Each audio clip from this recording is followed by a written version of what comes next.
bem sincero, eu fiquei alegre demais, bicho. Tu nem tem noção, não. Imagina, consegui. Tamo junto. Massa, meu amigo. Cara, me apresentar meio que não está sendo um presencial, mas me apresentar de certa forma de um jeito mais adequado, né? Eu sou músico, tecladista, pianista, né? O piano é a minha empreitada mais recente, assim, vamos dizer. Estou com 32, o piano de verdade, o piano assumido, né?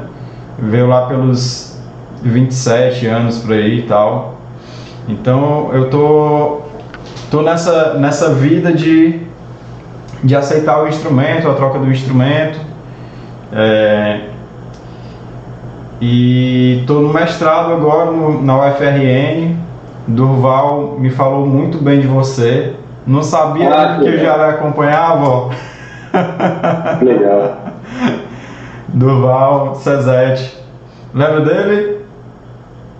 Eu acho que eu conheci ele, sim, quando eu fui na UFRN, né? Sim. 2016, 2017, mais ou menos. Eu lembro sim. Legal. Então, essa gravação, ela faz parte da minha dissertação. Eu estou entrevistando alguns amigos pianistas. Daqui de Fortaleza tem o Thiago Almeida. Estou falando aqui do Ceará, né? Caucaia, que é bem pertinho de Fortaleza. Aí daqui tem o Thiago Almeida, que já fez entrevista. Tem o Salomão Soares. É paraibano, mas está por aí. Você está em São Paulo, não é isso? Estou em São Paulo. Isso. Está também por aí em São Paulo. Guaná Barreto, da Paraíba. E assim, estão surgindo outras pessoas também. Legal. Então, eu queria mais uma vez te agradecer, tá?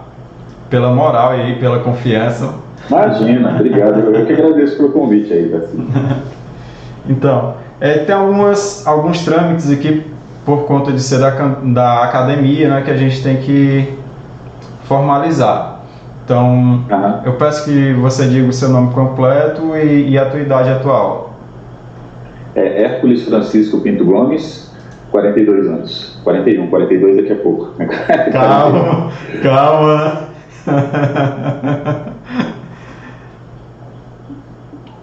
Parece um pouquinho pra cima. Tranquilo, fica à vontade. Não peguei, não. Você que pegou, deixa eu algum lugar. Minha filha perguntou. Qual a idade dos teus filhos? A Helena tem 11 e o Joaquim tem 5. Tem 2. Legal. A minha tem 8 anos, Sofia. Que legal. Parecida, no meio do caminho. Que bacana. Voltando aqui aos trâmites lá da academia, você autoriza a gravação e publicação relacionada às mídias digitais e o uso da documentação em vídeo e áudio? Opa, autorizo sim. Então a gente já vai iniciar aqui a entrevista e eu vou te explicar que ela é um questionário, tá? Eu tenho um questionário fechado, mas é uma entrevista semi-estruturada, que de acordo com o clima da entrevista eu posso mudar as perguntas, a gente pode ir caminhando junto para algum lugar aí, ok? Legal, tranquilo. Então, como se deu a sua formação como pianista arranjador? Cara, eu comecei tocando como autodidata, né? Na verdade, tocando teclado, né? Tocava em bandas. Meu pai, ele tocava violão, ele me ensinou um pouco de violão. E depois eu comecei a passar esses acordes do violão sozinho pro piano, de ouvido mesmo, né? Com um tecladinho, piano não, um teclado, né? Um tecladinho que um amigo dele deixou lá em casa depois de um ensaio. E aí eles viram que eu já tinha um talento e me chamaram para tocar na igreja, mesmo sem eu saber tocar. A gente frequentava uma comunidade católica naquela época, sabia tocar, meu pai já me levou assim mesmo. E aí foi minha primeira escola mesmo, assim, que já comecei refinando, aprendendo já a questão da percepção antes da teoria, né? E foi assim por alguns anos, aí lá com uns 16 anos, mais ou menos, eu entrei em algumas escolinhas de música e tal, de teclado, né? 16 para 17 anos que eu entrei num conservatório, né? E foi o primeiro contato com o piano acústico. Mas mesmo assim, como eu não tinha dinheiro para pagar essas escolas, eu ficava um tempo e depois já saía, né? Mas foi o tempo suficiente para eu conseguir um certo conhecimento para prestar vestibular. Então, com 19 anos, eu prestei bacharelado em música popular pela Unicamp, né? E me mudei do Espírito Santo, sou capixaba, né? Me mudei do Espírito Santo para São Paulo, para o interior de São Paulo, Campinas, né? E lá eu estudei com o Gogô, Hilton Jorge Valente, com o Paulo Braga, estudei com o Silvio Baroni, que era meu professor de piano clássico, né? Minha formação era de música popular, mas eu tive formação de clássico também, fiz as duas coisas lá. E acabei absorvendo meio que tudo isso e depois criando esse trabalho que eu tenho hoje, né? Então, esse trabalho que eu tenho hoje é um pouco da mistura das duas coisas que eu estudei ao longo da vida. Desde quando eu comecei a tocar lá na adolescência, né, com uns 13, 14 anos de idade, de ouvido nas bandas, até passar aí pelo bacharelado em música popular, o clássico também. E aí, como eu vi que não daria tempo de ser o Chico Corea e ao mesmo tempo ser a Martha Argerich, sabe? Então, eu inventei um jeito de tocar que tem um pouco das duas coisas, assim, que me faz feliz, mais ou menos isso. Show. Qual a importância desse trabalho da elaboração de arranjo para piano na tua perspectiva? Eu tenho uma coisa muito pessoal, tudo que eu faço é muito intuitivo, viu, Tarcísio? Nunca estudei técnicas de arranjo, nem composição, nem clássica, nem popular, nem de jazz, nem nada. É tudo com a bagagem que eu adquiri ao longo desses muitos anos aí que eu tenho de contato com a música, né? Então, a pergunta foi o que mesmo, só para não fugir? Qual a importância desse trabalho, que é a elaboração de arranjo para piano, na tua perspectiva? Então, é uma coisa muito pessoal para mim, né? Eu gosto de fazer arranjos assim, no piano sem perder a essência do gênero que eu estou trabalhando. Então, por exemplo, se eu vou fazer um arranjo de um frevo, eu penso nas orquestras de frevo, né? Se eu vou fazer um arranjo de choro, eu penso no regional de choro. Então, eu tento soar, quando eu faço um arranjo para piano solo, eu tento soar como é a fonte, né, daquilo lá, né? Sem perder a coisa da linguagem. Então, para mim, o que eu faço é mais uma questão de transcrição, não transcrição de tirar de ouvido, também, mas não isso. Transcrição como as que o Horowitz fazia, né, de trechos de ópera, né, para deixar a música mais complexa, utilizando toda a textura do piano e tal. Então, assim, a importância para mim, eu acho que não posso falar a importância para o mundo, mas eu acho que posso falar a importância para mim. É o que eu gosto de fazer. Então, para mim, assim, é tão importante quanto as composições que eu faço, né? As coisas se confundem, né? Para mim é quase a mesma coisa. Quando eu faço um arranjo de uma música, eu sinto que eu me torno um pouco o compositor, parceiro do compositor daquela música, né? Então tem um pouco disso, entendeu?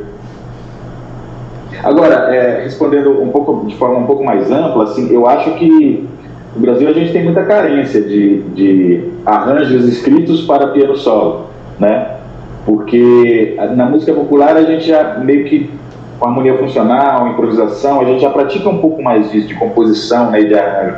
Então a gente aprende um pouco mais de técnicas. Mas nem todo mundo segue esse caminho, tem vezes que só lê partitura, né? Então eu sinto uma carência muito grande de partituras de arranjos bem feitos para a música popular brasileira, né? Então nesse sentido eu noto que as partituras que eu deixo no site, cara, todas as partituras que eu deixo no site sempre aparece algum vídeo no YouTube de algum pianista tocando, né? Eles vão lá, descobrem as partituras por causa da minha divulgação e tal, e toca. No geral eu adoro. Então até por isso, por causa dessas partituras que eu disponibilizo, eu sempre tenho uma carência muito grande. Então eu penso muito nisso também, né? Nesse sentido, de contribuir para essa coisa do repertório, né? de música escrita para piano brasileiro, né? Música popular especialmente, né? Nesse aspecto é bastante importante. Quando foi que tu começou a arranjar de uma forma mais organizada, assim, com periodicidade? Cara, eu acho que sempre, eu acho que foi mais a partir da faculdade, porque na faculdade eu tirava muita coisa de ouvido, antes também, mas durante a faculdade eu gostava muito do Egberto Gismonti, então tem aquele disco Alma dele, eu tirei umas 3 músicas daquele disco, assim, de cabo a rabo, sabe? Eu lembro que tinha um disco do César Camargo Mariano, o Solo Brasileiro, o disco deve ter umas 12 músicas, eu tirei umas 6 de ouvido, né? Então, aí com isso eu fui tomando gosto por esse tipo de performance, né? De piano solo mais técnico, assim, com balanço, né? Com ginga, com ritmo, né? E aí eu acho que eu comecei a fazer as minhas. Antigamente eu imitava muito, eu não fazia muita coisa não. Antigamente eu só tirava de ouvido assim e tocava, né? Aí durante a faculdade que eu comecei a fazer mais coisas minhas mesmo, entendeu? Agora, a coisa da periodicidade, cara, eu acho que foi mais depois que eu gravei o disco mesmo, porque antes eu não fazia, eu fazia um aí legal, depois eu tocava em muitos grupos, né, também de música instrumental, além de tocar na noite e tudo mais, era uma coisa mais em função disso. Agora, esses arranjos do tipo que eu faço hoje, eu acho que foi pré-gravação do disco, assim, antes eu gravei o pianismo em 2013, em 2012 eu acho que eu já estava fazendo de uma forma mais sistematizada, porque eu já pensava em gravar, né? Teve um concurso que eu participei também, que precisava mandar uns arranjos, né? De demo, né? De demonstração. Aí eu fiz uns 2, 3, 4 arranjos também para mandar. Então acho que foi a partir daí que eu vi que as pessoas gostavam, né? Do que eu fazia, né? Que aquilo ali tinha um diferencial, porque não era jazz, não era jazz no sentido de ser música muito improvisada, né? Porque os pianistas buscavam muito isso, buscam até hoje, né? Os brasileiros se inspira muito na música improvisada, né? no jazz, né? Os que trabalham ritmos brasileiros. Então, os caras faziam as coisas, mas era muito improvisado, assim, muito diluído e tal. Ou então, o que tinha eram os compositores que compunham música escrita mesmo, né? Os compositores mais clássicos mesmo, mais de música de concerto, compunham aquela coisa escrita, mas ficava, muitas vezes não tinha a vivência da música popular para ter aquele balanço. Então, eu comecei a fazer esses arranjos e vi que as pessoas começaram a gostar. Eu falei, pô, então tem um diferencial, porque não é nem o totalmente improvisado, né? E também não é a música de concerto. Ali eu criei um negócio ali que comecei a fazer um negócio que era música escrita, não improvisada, que soava como música popular, né? As pessoas começaram a gostar. Aí isso funciona como combustível, né? Como quando você tem alguns resultados, você vai se animando mais e tal. Aí isso gera mais resultados e as pessoas gostam mais, aí, enfim. E aí eu acho que eu comecei a me animar mais. Aí depois do disco, comecei a fazer mais show e tudo mais, aí eu acabei não parando mais. Foi mais ou menos isso. Pare não. Bom, fugindo agora aqui um pouquinho do que eu havia escrito aqui nessa partitura aqui. Sobre transcrever, sobre tirar de ouvido. É uma habilidade que não é tão comum entre os pianistas, né? Às vezes a pessoa tem até a habilidade, mas não tem o hábito de transcrever, né? Tu vê quais benefícios que tu vê desse lance de transcrição, de tirar de ouvido? Cara, muitos. Eu assim, confesso que eu tenho essa facilidade, porque eu comecei tocando de ouvido, né? Eu fiz o processo geralmente o contrário que os pianistas que estudam métodos tradicionais fazem. Né? Comecei tocando de ouvido, então eu acabei adquirindo isso. Então, para mim, é mais fácil, assim, tirar a música de ouvido. Agora, eu acho que o benefício é o mesmo de você aprender por partitura, ou aprender ouvindo outros pianistas e tal, que é o benefício no início você sempre copia, né? Para você criar uma linguagem própria, que é o mais difícil, né? Que acho que muitos artistas buscam, né? E é o mais difícil de se alcançar. Tem que copiar muito, cara. Pra você ter uma coisa consistente ali, uma coisa legal, você tem que ter muita bagagem, assim, muita referência, sabe? E essa coisa de tirar a música de ouvido ajuda, porque você consegue entrar numa música que tem uma gravação, né? Não tem a partitura, você consegue entrar na cabeça daquele pianista que tocou naquele momento, né? Já que não tem partitura. Isso eu acho que todos os pianistas brasileiros tinham que escrever partitura, cara, porque é assim que se faz um legado, entendeu? É assim que se faz uma escola de piano brasileiro. Que a gente tem, é consolidada a escola, só que não tem método. Então, até de forma, assim, para a gente aprender a tocar melhor, com mais linguagem, a música brasileira, as coisas de tirar de ouvido, eu acho fundamental, assim. Fundamental. Ótimo. Quais são suas influências para arranjos? Para arranjo de piano? De piano, ou se você quiser levar de uma forma mais abrangente, fica à vontade. As outras coisas eu não faço muito, né? O máximo que cheguei foi fazer arranjo para quarteto de cordas, assim.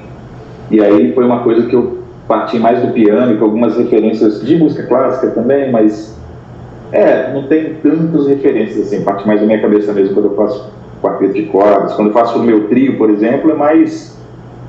Também não sei, eu acho que são as referências que a maioria dos pianistas tem, principalmente de trios de jazz, né, e de música brasileira. Música brasileira, Trio Curupira, por exemplo, o grupo Demetrio Pascoal, o grupo Medusa, Pau Brasil, esses grupos de música instrumental brasileira, né, trios de jazz também, Bill Evans, Brad Meldau, Chick Corea, Herb Hancock, por aí vai. Agora, no piano solo, que é o que eu mais faço, eu acho que são as influências que foram mesmo influências de pianistas mesmo, né? O Egberto Gismonti, César Camargo Mariano, eu gostava muito, o Hermeto mesmo, que toca piano pra caramba, né? Mais recentemente comecei a pesquisar pianistas mais antigos, né, de choro, Tia Amélia, Carolina Cardoso Menezes, Radamés é uma grande referência para mim, Laércio de Freitas é uma grande referência para mim, Nazaré também, né? Pianistas mais novos também, mais da minha geração, o André Marques, por exemplo, grande referência, assim, porque é um cara que ele ensina, né? O Hermeto sabe tudo, mas não ensina. O Hermeto simplesmente grava e a gente vai lá, ouve a gravação, assistiu, mas nunca ensinou, né? Já o André absorveu tudo isso e começou a ensinar. Daí que nasceu uma legião de pianistas seguidores, assim, que já aprendeu dessa escola do Hermeto Pascoal, enfim. Memari, essa turma toda, assim, desses pianistas, assim, mais da minha geração, também são influências. Assim, eu nem diria tanto para arranjo, porque eu acho que não... Tem os pianistas que tendem a tocar de forma mais arranjada, o César, por exemplo, né? Tem os pianistas que tendem a tocar de forma mais improvisada. Você pega o Hermeto, é tudo improviso, né? Então, eu acho que eu nem teria uma referência de arranjo, assim, mas eu acho que de forma geral de pianistas, né? Falando de pianistas brasileiros, né? Entendi. Como que se dá o teu processo de elaboração de arranjo? Cara, primeiro eu penso, aquela coisa que eu estava falando, né? Se eu ouvi um choro, gostei, vou fazer um arranjo de um choro, vou pegar aquilo lá e vou tocar no piano solo. A primeira coisa é pensar no choro. Então, se é um choro, eu vou manter a célula rítmica que é de choro na mão esquerda, né? E fazer tudo com base nisso, né? Pegando com base linhas de violão sete cordas, às vezes linhas do Radamés, mesmo do Nazaré, sabe? Do Laércio de Freitas, né? Essas levadas assim, de cavaquinho, eu penso nisso. Se é um choro sambado, a mesma coisa, só que eu vou pensar nas células rítmicas de choro sambado. Tudo se resume em pequenas porções rítmicas, células rítmicas, todo o ritmo brasileiro tem, cara. E se você sabe usar elas e desenvolver elas, é até difícil você não soar brasileiro, né? Então, se eu vou fazer um arranjo de estrela, a mesma coisa. Se eu pego um maracatu, né, uma toada de maracatu nação estrela para fazer, mesma coisa, vou prestar atenção nas alfaias e tal, porque eu não gosto de perder a essência daquilo que eu estou ouvindo. Eu gosto de fazer o piano soar como uma orquestra de maracatu, como uma orquestra de frevo e tal. Então, a primeira coisa, eu tenho uma gravação como referência, uma partitura, mas geralmente gravação, né, falando desse tipo de som, tiro da forma original, com a harmonia original e tal, e a partir daí crio de acordo com o ritmo que aquela música, a qual aquela música pertence, né? Se é um frevo, se é um choro sambado, se é um samba, né? Se é um baião, enfim, e assim por diante. Mas é tudo baseado em pequenas células rítmicas que eu vou desenvolvendo, assim, para não perder a essência do gênero, né? Mais ou menos isso. Muito bom. Tu cursou, no caso, bacharelado, né? E no bacharelado, isso. Eu acho que não são todas as universidades que tem, mas abre como optativa cadeiras de arranjo, de composição. Você chegou a cursar? Como é que foi a experiência, caso tenha? O curso de música popular da Unicamp, eu acho que é o mais antigo do Brasil, né? E mesmo assim não é tão antigo se a gente comparar com faculdades dos Estados Unidos, enfim, mesmo europeias. Ele nasceu em 1989, né, e está aí até hoje. E quando eu entrei 11 anos depois, né, eu entrei no ano 2000. O curso já estava um pouco mais estruturado. Então, no curso de música popular, a gente já tinha aula de arranjo, mas não era arranjo para piano, não. As aulas de piano eu tinha com o Gogô, tinha com o Paulo Braga e tal, mas não trabalhava arranjo, assim, não era isso. Tinha aula de arranjo, mas era aula de orquestração, aula de arranjo em que o professor ensinava aberturas de vozes, sabe, drop 1, drop 2, essas coisas assim, arranjo para cordas e tal. tinha esse tipo de aula, mas... E tinha as aulas de prática instrumental, né? Que eram as aulas de conjunto, né? Que lá a gente aprendia até um pouco de conceito, assim, de arranjo de música popular, né? Então você estava tocando com um grupo que era um sexteto, por exemplo, né? Então sempre o professor, que geralmente começou com o Paulo Braga, né? Depois mudou para o Mário Campos e tal. Então o professor sempre te orientava, assim, a como se comportar dentro de um grupo, né? Não, vamos fazer uma introdução, vamos fazer o tema, aí vai ter solos, a gente decide nessa música 2 solistas vão solar, na outra a gente escolhe mais 2, a gente vai fazer uma finalização, e legal. E a gente criava em cima daquelas dicas que ele ia dando, né? Então, o mais próximo que eu tive de arranjo na universidade foi isso, mas em termos de piano, não tinha nada específico, assim, é uma coisa mais autodidata minha mesmo. Que tá tudo ligado, né, Tarcísio? Na verdade, assim, o que eu faço é passar para o piano, transcrever a música brasileira para o piano, né? Então, é a mesma coisa, você está tocando num trio ou está tocando piano solo, no sentido de forma, no sentido de fraseado, né? A diferença do piano solo, a gente tem mais trabalho, né? A gente vai ter que dar conta de tudo, né? Sem baixo, sem bateria, sem nada, a gente tem que dar conta de tudo. Certo. Falando agora no trabalho de arranjar para piano, tu decidiu a música que tu vai fazer o arranjo, ok? Como é que tu faz a hierarquia, o processo para chegar ao produto final, vamos colocar como produto, né? Que é o arranjo. Cara, uma coisa que eu tenho feito, antigamente fazia na minha cabeça, hoje em dia eu tenho tentado passar para o papel. Eu reduzo tudo a uma melodia em cifra. Primeira coisa, eu entendo a harmonia que está rolando, tiro a harmonia original geralmente, né? Tiro a melodia original, se for cantada, eu tiro exatamente como o cantor faz e tal. Aí beleza, tendo isso, e hoje em dia eu tenho escrito no papel, geralmente eu faço uma partitura de melodia em cifra, né? Tá lá no papel, beleza. Aí eu começo a tocar.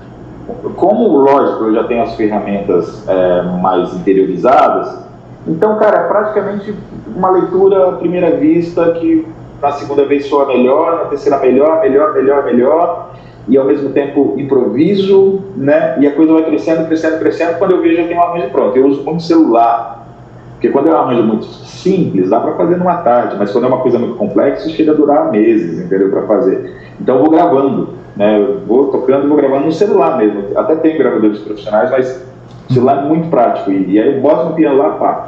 Então, a escrita é a última coisa que eu faço. O que eu tenho feito agora é escrever uma partitura de melodia e cifra para ir lendo e não esquecer nada, não perder melodia, não tocar melodia errada, né? Mas a escrita pro piano é só no final do processo. Então, eu praticamente faço o arranjo, depois eu transcrevo, né, para a partitura, né? Depois eu passo para a partitura. Então, a hierarquia é essa. Primeiro eu reduzo tudo em melodia e cifra, boto a partitura lá com as ferramentas que eu já tenho, essas células rítmicas e tal, então vou fazer um arranjo de samba, tá lá. Melodia equilibrista, né? Tirei a melodia que a Alice cantava, a harmonia, né, que eles faziam no violão e tal. Beleza, vou tocando, e aí é quase uma coisa, cara, ao mesmo tempo que é composicional, é de improvisação, é de arranjo, sabe? Que as coisas vão nascendo. Não é que é naturalmente, mas eu já tenho muitas referências, né? Eu já toquei muito, por exemplo, arranjos do César Camargo Mariano, que aquilo acaba ficando na mão. Então, chega uma hora lá de fazer um baixo de samba, já sai na hora com a articulação, com a mão do lugar, entendeu? Com tudo, né? Chegou a hora de fazer uma reharmonização que eu gostei, naquela harmonia que tá muito simples e tal. Cara, já tenho na cabeça as coisas que eu toquei do Bill Evans, entendeu? Então tem umas aberturas que já caem na hora lá, né? Então a coisa vai ficando mais rápida. Principalmente agora que depois de começar a dar aula sobre isso, né? Tem um curso online agora que eu ensino isso para os meus alunos, eu comecei a sistematizar ainda mais as coisas na minha cabeça. As coisas das células, enfim. Para eles eu não ensino assim, vai, baixa o santo aí e faz arranjo. Não dá. Tem que ser metodologicamente. Então eu ensino, primeiro faz isso, depois toca esse baixo mais complicado, conseguiu fazer? Então agora passo para a interpretação de melodia e tal. Mas na verdade eu vou fazendo tudo mais ou menos junto, a partir daquela base de melodia e cifra, né? E aí depende da complexidade do arranjo, a duração de tempo para aprender, né? Quando é uma coisa muito complicada, que dura um mês, por exemplo, eu chego a fazer em uma semana, mas vou amadurecendo. Então, toco numa live, beleza, tá ruim pra caramba, tá? Vamos mudar o negócio aqui. Aí vai amadurecendo. Tem coisa que demora anos, cara, pra chegar no produto final e eu conseguir gravar, sabe? Né? Como eu fiz no último projeto agora que eu gravei, Sarau Tupinambá. Tem arranjos lá, cara, deixa eu ver. por exemplo, De Frente para o Crime. Eu fiz três versões dessa música. 3 versões. Eu gravei agora, depois de uns 4 anos, a terceira versão. Sururu na Cidade, Zequinha de Abreu. Também, essa eu já fiz a primeira versão, mas é um arranjo muito difícil, tecnicamente, né? Uhum. Então, para amadurecer, chegar no nível de conseguir gravar, assim, uma gravação legal, assim, tocando bem, demorou uns 3 anos, entendeu? Então, nesse aspecto, é quase que música de concerto, né? Que é um desafio. Você tem a peça lá, você estuda, né? E essas peças, esses arranjos são totalmente escritos, né? Desde que a primeira versão que eu fiz, eu toco sempre aquelas mesmas notas. Aí vou mudando às vezes, porque vou melhorando, mas continua sendo um arranjo escrito, né? Mas tudo partiu da mesma forma, cara, de uma redução de melodia e cifra que eu vou improvisando, compondo no meio, reharmonizando e tal, botando ritmos diferentes e chega numa partitura final, né? Então é mais ou menos esse processo. Excelente, cara. Ó, eu vou pausar a gravação aqui só para fazer uma conferência, tá? Tranquilo. Preocupações de quem vai ter uma nota no final, ou não. Pô, cara, fica tranquilo, isso aí é importante. Legal também, né? Mas, puxa, dá muito trabalho para você dar aula para 2 alunos, né? Então, primeiro foi isso, aprender um pouco de marketing digital para lançar. E depois o maior desafio que foi criar um método. E quando eu lancei o curso, eu não tinha o método ainda, né? Uhum. Até porque, e foi bom isso, porque eu não sabia o perfil dos alunos que ia entrar. E entrou um perfil completamente diferente do que eu esperava. Eu esperava alunos super avançados que conseguem tocar esses arranjos que eu faço e tal. Cara, tem uns 3 que realmente são avançados assim, conseguem. Agora os outros 50, assim, não. É tudo de nível intermediário e muitos inclusive, estão buscando ali, iniciando. Alguns nem são pianistas e tal. Então, mesmo na hora, antes de lançar o curso, a gente falando, dando a aula ao vivo, para explicar como é, as pessoas gostam do seu som, elas querem aprender com você, né? E aí, esse foi o maior desafio. Tanto que eu estou até agora sem lançar outra turma, porque eu estou esperando, eu experimentei muito com esses alunos, muito. Uhum. E cheguei num método legal, assim, de fazer pequenos estudos, eu faço pequenos estudos, né, pequenas composições para ensinar essas células rítmicas, dou exemplos, partituras de melodia, porque o objetivo principal é fazer eles criarem, né, em cima daquilo. Mas, sim, além disso, tem pianistas que não querem criar, não gostam de ler a partitura, mas para ler uma partitura de um samba, para você tocar bem, com todas as articulações e tal, cara, tem que ter muito conhecimento ali de piano brasileiro, senão você não toca. Então eu ensino tudo isso, entendeu? Interpretação e também a coisa de fazer os arranjos, né? Que massa, cara, que massa. Aí eu devo lançar outra turma agora em março, porque eu estou com muito trabalho atrasado, por isso que eu não lancei ainda. Eu devo finalizar esse método agora com os alunos, aí terminar de gravar o curso, tem algumas aulas para gravar ainda, em março eu devo lançar uma nova turma. Está sendo uma ótima experiência, cara, inclusive para mim, para eu sistematizar, como eu te falei, várias coisas que eu tinha na minha cabeça, mas não tinha passado do papel. Que bom, cara. O marketing é um lance aí que veio como novidade para a gente também, né? Música e tal. O marketing digital. O marketing total. Eu trabalho também com tráfego pago. Legal. Aí, realmente... E cresceu muito, né, durante a pandemia, deu aquele boom, né? Cresceu. Cara, pra você ter uma ideia, eu fiquei só no estúdio lá, né, bicho, 2 anos, né, sem sair, assim, pra tocar. Comecei a tocar no segundo semestre do ano passado só. Uhum. E, cara, meu canal do YouTube tava, tipo, 4.000, assim, agora tá com 16.000 inscritos, entendeu? Bom. Então, essa coisa da regularidade, de você ter uma presença online maior, eu fiz muitas campanhas de financiamento coletivo, muitos projetos, muitos shows online e tal, então, cara... quadruplicou praticamente assim, o público online, né? E aí o YouTube é o que eu tenho investido mais agora. Uhum. Voltando para as perguntas que estavam programadas, né? Opa, vamos lá. Bom, eu vou fazer essa pergunta com uma abordagem um pouco diferente, assim, como eu já sei que tu tem essa vivência acadêmica, né? Na tua perspectiva, qual a importância da técnica do instrumento para a elaboração do arranjo? Importância total, cara, porque assim, quando eu dava aula aqui em São Paulo, no conservatório, no Souza Lima, chegavam muitos alunos muito talentosos, uns moleques, assim, 16 anos, muito talentosos, compunham melhor que eu. mas não conseguia tocar piano, não sabia tocar piano, era travado, nunca tinha estudado piano na vida, né? Aprendendo a tocar no teclado e tal, chegava, não conseguia tocar piano, então não conseguia exprimir as ideias, né? Então eu acho que a coisa da técnica pianística é fundamental para qualquer coisa, não é só para música clássica não. E na música popular a gente tem uma outra abordagem em relação à técnica, se você comparar com música europeia, né? Totalmente diferente.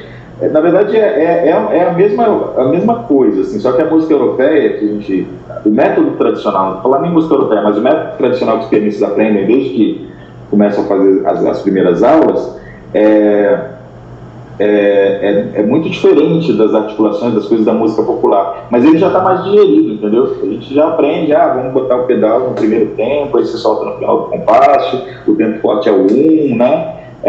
Mas você vai tocar um samba, não, o pedal vai entrar no segundo tempo, entendeu? O tempo forte não é o 1, é o 2, é o apoio, entendeu? Então, como é que você vai botar isso para o aluno tocar? Então, isso também é técnica, entendeu? Pianística, que você tem que traduzir em articulações, tem que traduzir... Enfim, mas se você nunca tiver estudado piano, nesse sentido de técnica, é muito difícil, tudo fica mais difícil. Eu diria que o instrumentista fica mais limitado se ele não tem a ciência, entendeu? Se ele não tem o conhecimento, né? Isso que eu sempre falo para os meus alunos. Então, busquem conhecimento, né? Porque hoje em dia, o jazz eu acho que é uma revolução, assim, e possibilita os pianistas, né, começarem estudando já improvisação e composição e tocarem bem improvisando e compondo, mas correndo o risco de ficar limitado tecnicamente, né? E aí as ideias ficam limitadas também. Aí o cara ouve o Brad Mehldau tocar, queria tocar igual o Brad Mehldau, mas não vai conseguir.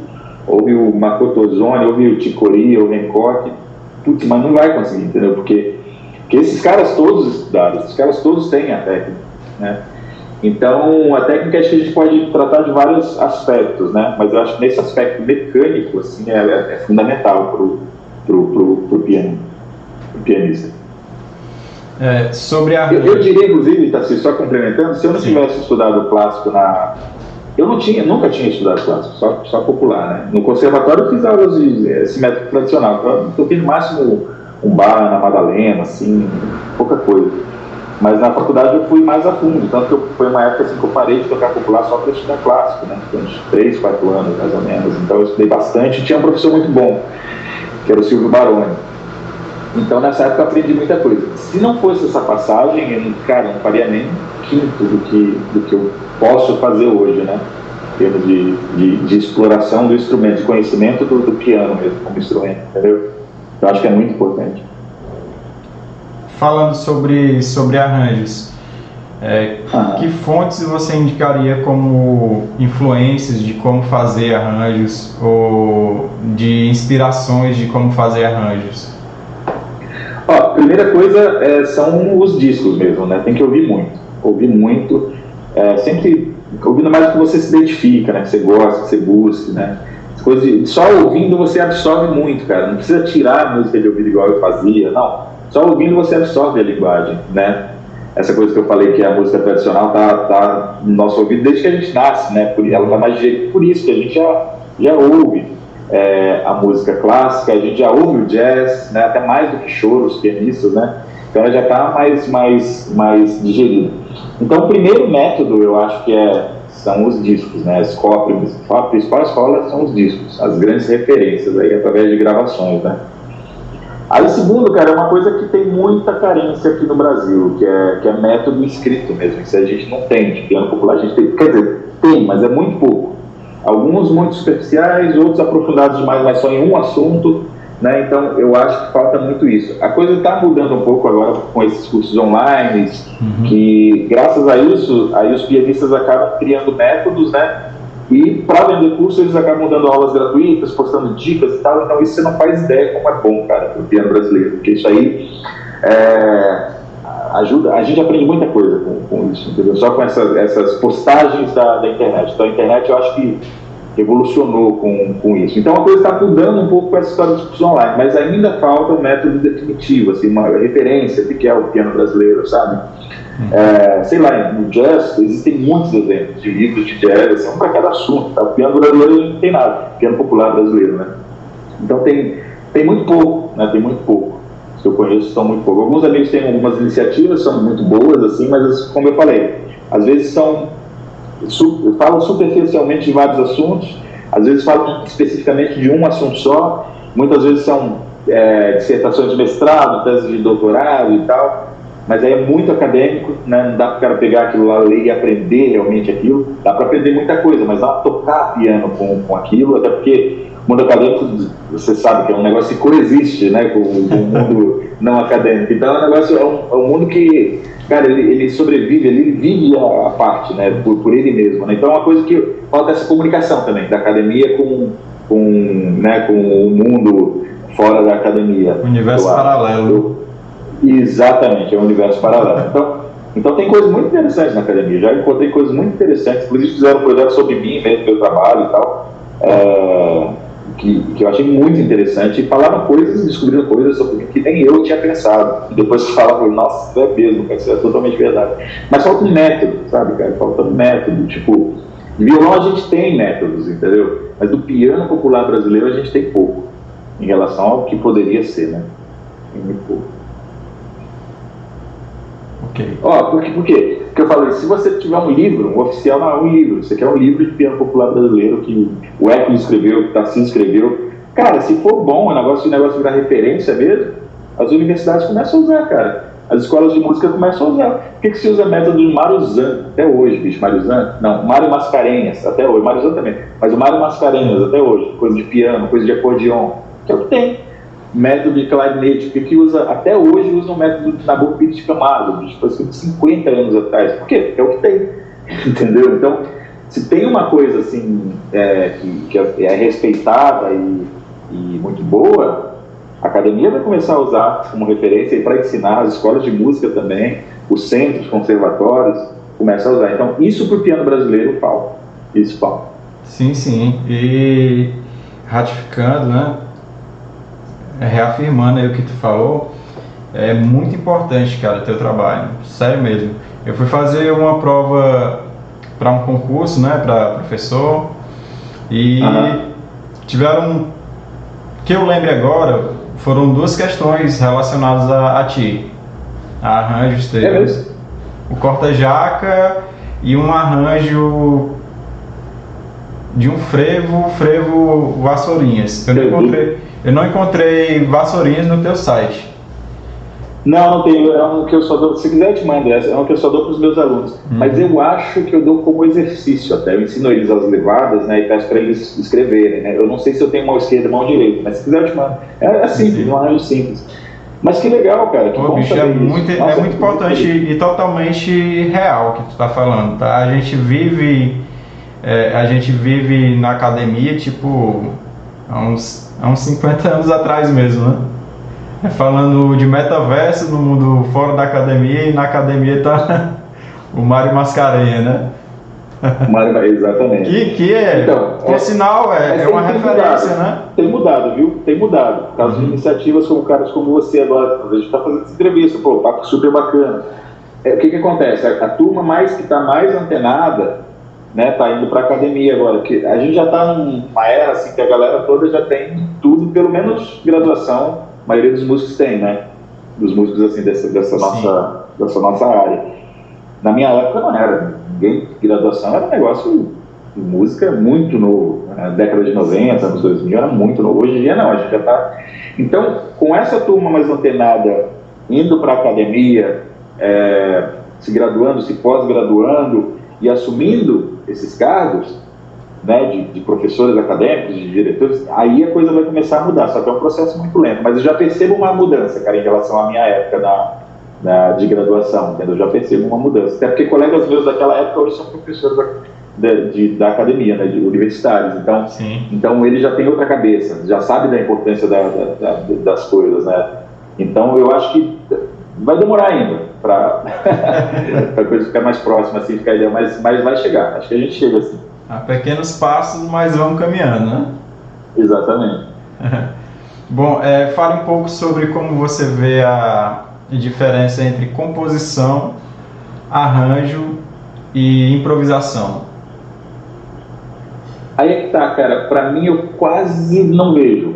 quase não vejo. Talvez a improvisação é o que mais se afasta um pouquinho, mas como eu te falei, se a gente for comparar o processo que eu uso, cara, é quase a mesma coisa.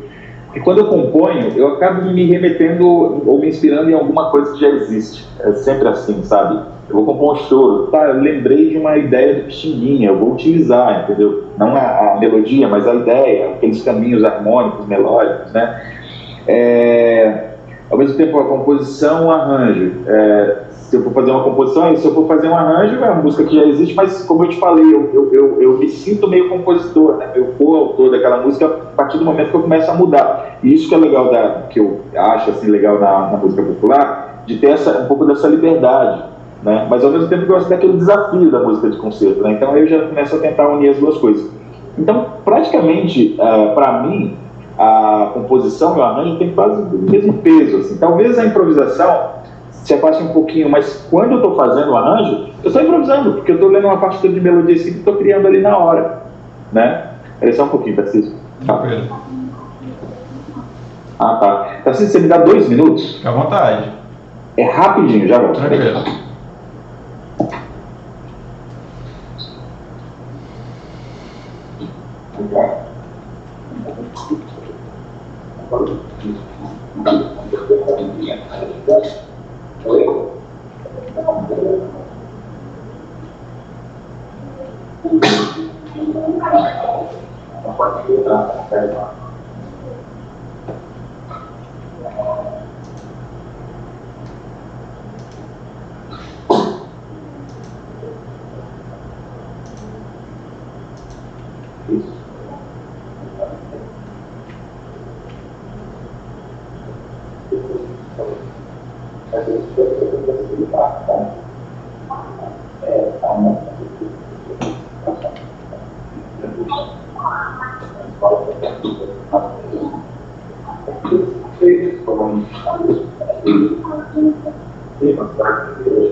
Cara, desculpa, porque hoje eles estão de casa, né? E aí sozinho assim Puxa. Sei bem como é. Tá ligado, né? Tá ligado. Você tem uma, eu tenho 2, né? Rapaz, vezes 2, né? Bom, então ainda falando sobre composição, arranjo e improvisação. Você estava falando sobre a diferença. Tu quer continuar? Quer fechar o tópico? Não, só isso. Eu acho que a improvisação talvez se afaste um pouquinho nesse conceito. Vamos improvisar coros de improviso, né? Ou então é um improviso livre. Não, isso eu não costumo fazer muito isso. Mas a improvisação entra mais no meu processo quando eu estou fazendo o arranjo, ou fazendo a composição, porque eu realmente improviso. Eu pego lá a melodia e cifra, ou a ideia que eu tenho para a composição, e fico tocando. Experimento a parte A, um baixo diferente, uma levada diferente, uma mão que passa para cá, outra que passa para cá, um dedilhado diferente e tal. Só improvisando, cara. E guardo as melhores ideias. E aí vou montando essas ideias que eu guardo durante os dias, né? E no final a gente tem aí um arranjo pronto que eu passo para a partitura, né? Então a improvisação acho que entra mais nesse conceito. E aí, desse jeito, eu acho que as 3 coisas têm a mesma importância para mim, né? A composição, o arranjo e a improvisação. Se a gente considerar a improvisação nesse sentido, né? Tem o mesmo peso. A partitura com o arranjo total do piano, tu geralmente só faz quando as ideias estão prontas e firmadas? É isso? Só faço quando está tudo pronto. Porque dá muito trabalho escrever, né? Então eu espero ficar tudo pronto. Só que quando eu acho que vou esquecer, cara, aí eu já escrevo. Mesmo sem estar pronto. Mas geralmente é quando tá pronto. E as músicas que eu escrevo são mais as que eu já toco por um tempo, assim. E como não dá sobra tanto tempo para escrever, eu acabo fazendo meio por demanda. As pessoas pedem, aí eu vou lá e escrevo, né? Pedem, estão pedindo demais isso aqui. Tipo, a primeira que pediram foi Platônica, uma valsa que eu tenho. A segunda, Odeon. E pediram demais esses arranjos. Depois muda no frevo. Pediram demais, cara. Aí eu fui lá, não, deixa eu escrever. Só que aí eu não escrevi o arranjo, eu transcrevi, porque eu nem lembrava o jeito que eu tinha gravado, né? Eu queria transcrever igual da gravação. Lá eu fiz pra mim, pensando na minha mão. Por isso que tem aquelas aberturas grandes e tudo. Fiz pensando na minha mão. E aí eu escrevi, né? Mas era meio por demanda. Agora eu estou sistematizando um pouco mais isso por causa das lives e por causa das campanhas de financiamento coletivo. Uma coisa que eu sempre ofereço é partitura, né? Então o projeto que eu fiz ano passado, Sarau Tupinambá, por exemplo. Cara, foram 12 músicas que eu gravei, escrevi partitura de todas. E aí, claro, tem algumas que são... Não, acho que todas estão finalizadas, assim. Mas teve outro show que eu fiz, que era Choros Toco Assim. Que eu escrevi 6 partituras desse show, né? Choros Toco Assim. De quantas? E aí eram arranjos que... De quantas? 6 de quantas? Deve ter tocado umas 15. Aí eu escrevi umas 6 dessas, foi o que deu tempo para entregar naquela época, né? E aí são arranjos assim, que alguns são mais simples, porque, tipo, é o que eu fiz ali, mas poderia desenvolver mais, mas não, parei ali e já registrei, né? Mas às vezes desenvolvo um pouco mais, daí volto na partitura, refaço e tal, né? Então nem tudo eu deixo no site, tem coisas que são fechadas para os apoiadores e eu vou botando aos pouquinhos no site, geralmente depois de um ano que eu libero tudo, né? O disco No Tempo da Chiquinha, por exemplo, que eu gravei em 2018, só fui liberar em 2021, né? 2 anos depois liberei tudo, né? Porque antes era fechado para os apoiadores e eu vendia também as partituras, né? Enfim, mas eu acho que é meio isso, eu escrevo mesmo quando está tudo finalizado, né? Show. Como que você se prepara para as performances, seja ao vivo ou gravação? Como é que é o teu ritual de preparação, vamos dizer assim, para a performance dos arranjos? Cara, eu estudo tudo lento. Geralmente os arranjos estão meio prontos, né? Então é como se fosse uma partitura de Beethoven, Chopin. Eu pego a partitura, às vezes nem pego porque está tudo na cabeça, né? E, cara, processo por processo, eu estudando os trechos difíceis, né? Então eu estudo como se fosse uma peça mesmo, né? Como se fosse uma peça, tanto para show quanto para gravação. Mas eu confesso que é uma dificuldade tremenda, assim, porque hoje em dia eu não tenho uma rotina estabelecida, cara, é impossível, porque eu cuido de tudo, né? Tem a minha produtora, que ela cuida das coisas mais burocráticas, mas assim, as coisas mesmo de pensar nos arranjos, nos shows, de montar, tudo eu, sozinho, né? Divulgar, então isso dá muito trabalho, muito trabalho. Então na pandemia foi um período assim, está sendo ainda, né? Um período de 2 anos assim, sem evoluir tanto, cara, como instrumentista, vou te dizer. A maioria dos shows que eu fiz foi praticamente sem estudar, cara, porque não dava tempo, né? Tinha que divulgar, porque senão não ia ninguém. Era muito difícil, cara. Agora que eu tô vendo perspectiva de voltar a estudar, voltar a melhorar como pianista mesmo, assim. Por outro lado, eu produzi muito mais do que, cara, que eu não produziria em 6 anos, pra você ter uma ideia, assim, que eu produzi nesses 2, sabe? Avancei muito em vários outros aspectos, assim, mas para estudar é bem difícil, cara, hoje em dia é bem difícil. Então, é tudo em função de um objetivo. Então, tem uma gravação, fui gravar ano passado Sarau Tupinambá, foi o último disco. Legal, é aquele objetivo, cara, então não tem conversa, vou ter que concentrar tudo naquilo lá. Então as lives que eu faço eu vou tocar aquele repertório, vou fazer show online, vai ser aquele repertório, né? Tempo que eu tenho livro para estudar, vai ser aquele repertório. Preciso estudar técnica, não vai ser naquele repertório. Não dá tempo de tirar outras coisas, devaneios, vou compor. Impossível, hoje em dia não dá, cara, não dá mesmo. Então é tudo em função daquele objetivo que está por vir, né? Tive show 3 dias atrás, 5 dias atrás, e então foi uma semana em função daquele show, estudando aquelas músicas, tinha 2 músicas novas, né, então eu tive que tirar aquelas músicas de ouvido, tudo em função daquele objetivo, né. Agora, por exemplo, vou passar um tempinho sem estudar mesmo piano, assim, porque eu tenho 14 partituras para escrever, para entregar até domingo, né, de composições que eu fiz para amigos e tal, e eu vou fazer uma live domingo falando sobre como eu comecei a compor, falando exatamente de composição, né?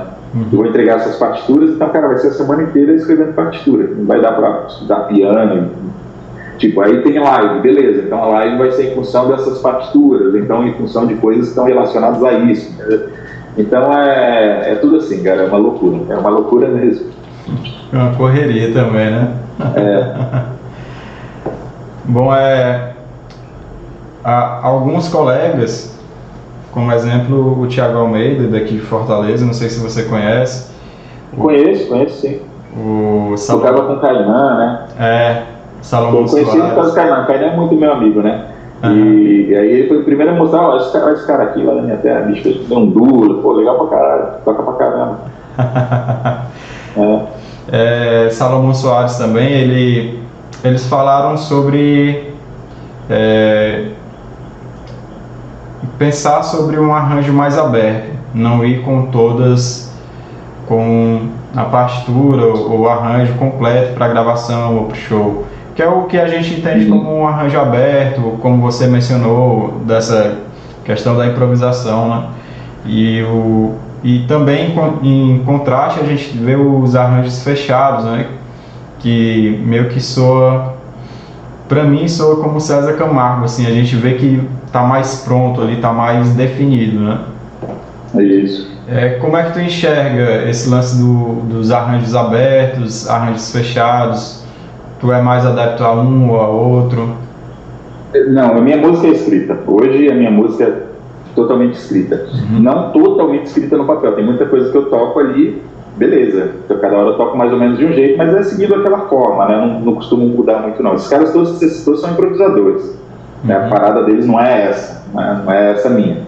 A minha parada não, é uma coisa que nesse aspecto, nesse conceito, se a gente for tratar como conceito básico, né, esses nomes, se aproxima mais da música erudita, né, mais da música de concerto, né, mas não soa como, não é, eu não considero que sou músico músico erudito, músico clássico, não é essa a ideia, não sou um compositor clássico, né, mas tem coisas que eu faço que são mais para esse conceito do que para o conceito de improvisação. Né? Então, o que eu faço hoje tem tendido cada vez mais, cara, é um som parecido com o que o Radamés Inhatali ele fazia, não em termos de som, sonoridade, estilo, não, mas em termos de concepção, né?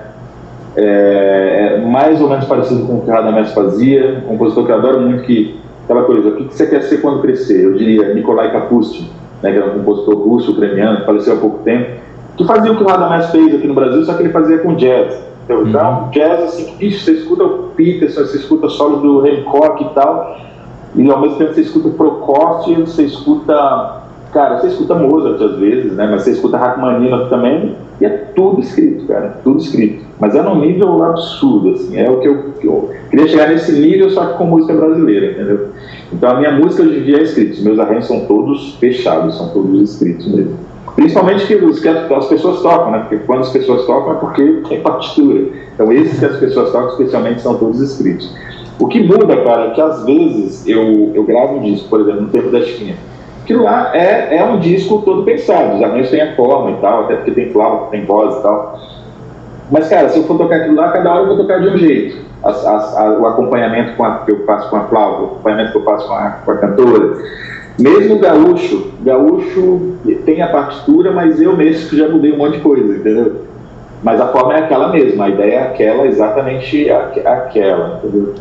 Então, é assim, é escrito, mas ao mesmo tempo, às vezes eu mudo umas coisinhas, mas não nesse nível que a gente está falando de piano improvisado, não é? Porque esses caras que você citou, eles são mais jazzistas, assim, da música brasileira do que cara, não sei nem se tem nome essa coisa que eu estou te falando, assim, que a gente está discutindo, né, da música escrita, né?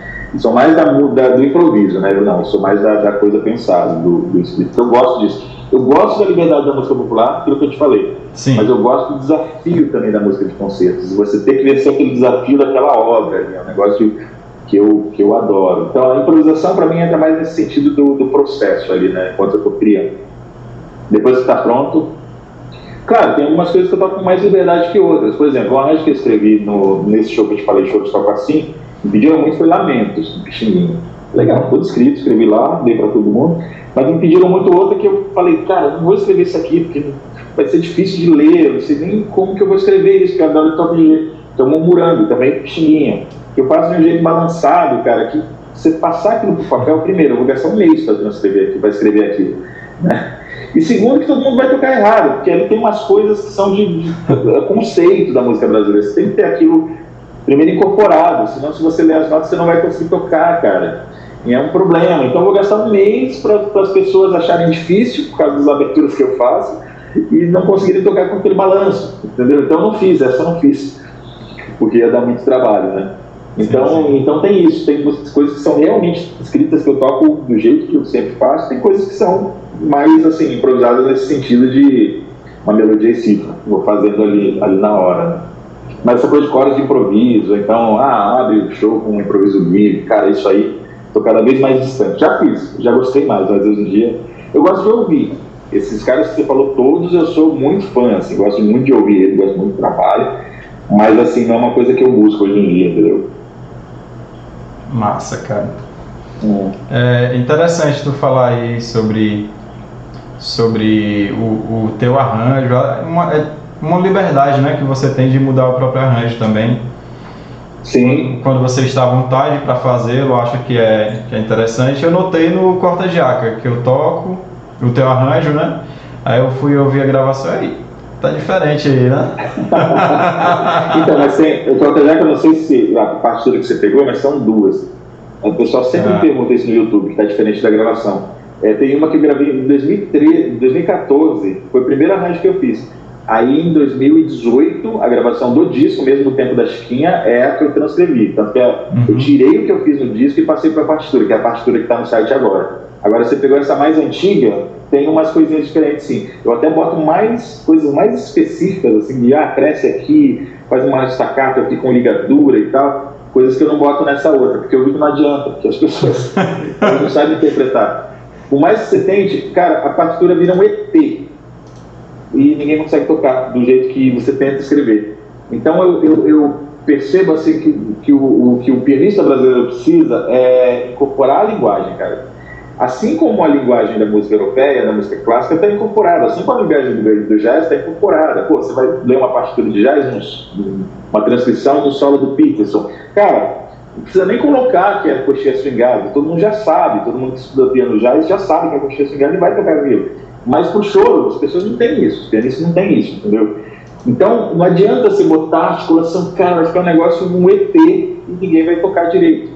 Então, o que eu acho, o que eu faço hoje em dia? Eu escrevo de uma forma básica, que fique mais fácil de ler, e, cara, eu tento tocar muito para as pessoas ouvirem, tento também dar algumas aulas. É um projeto que eu comecei no canal do YouTube, que agora parei por causa desse monte de trabalho, mas o Corta Jaca, por exemplo, tem uma aula lá de 1h30, cara, que faz o maior sucesso. Eu fiz uma live, assim, despretensiosamente, faz um sucesso essa live, cara. Muita gente me agradecendo e tal, depois me manda o vídeo, tô aqui na minha prova de formatura aqui, de graduação, assim, dá uma olhada aqui, aquela aula me ajudou muito, pô, legal pra caramba isso.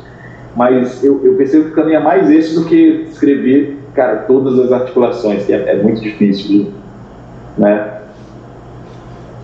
Cara, sobre o financiamento coletivo,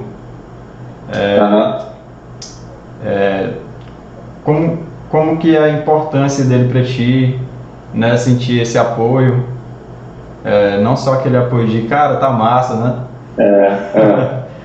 né? Se você puder falar um pouco sobre...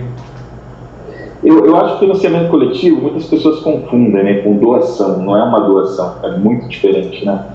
A doação, você faz uma doação para alguém que está necessitado, precisando de alguma coisa, você não quer nada em troca, só quer fazer aquele bem. O financiamento coletivo vai além disso, porque é uma construção coletiva. Dependente do objetivo que eu faço, né?